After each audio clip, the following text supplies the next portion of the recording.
Komnas HAM Papua memastikan bahwa sandera KKB yakni Kapten Philip Mark Martens masih hidup. Pria berkeluarga negaraan Selandia Baru itu masih bersama dengan warga sipil bersenjata di Papua.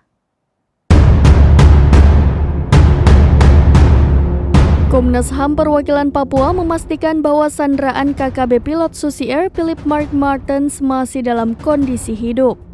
Saat ini, pria asal Australia itu masih bersama warga sipil bersenjata di Papua. Informasi terbaru ini disampaikan Kepala Kantor Komnas HAM Perwakilan Papua, Fritz Bernard Remendi, saat dihubungi awak media melalui pesan singkat pada Senin 3 Juli 2023.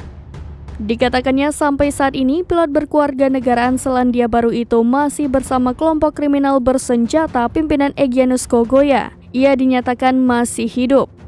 Meski tak menjelaskan tentang kondisi terkini pilot tersebut, namun Kapten Phillips dipastikan masih hidup dan ditawan KKB Papua.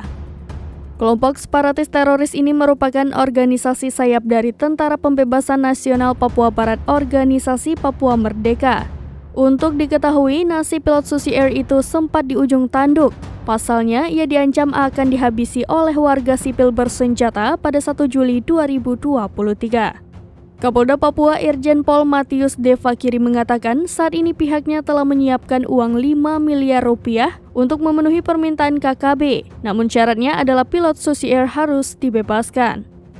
Hingga saat ini Egyanus Kogoya belum merespon Kapolda Papua tentang uang tebusan yang sudah disiapkan tersebut. Meski demikian, KKB Papua telah mengurungkan niat untuk mengeksekusi pilot sebagaimana ancaman yang dilontarkan.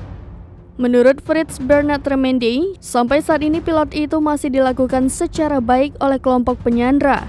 Ia juga menambahkan hal mendesak yang harus dilakukan saat ini, kata Fritz, adalah pemerintah segera menunjuk seorang negosiator agar proses pembebasan Phillips bisa berjalan baik. Demikian informasi terkini, Syadaralun. Saksikan terus berita lainnya di kanal YouTube Serambi News, website dan Facebook serambinews.com.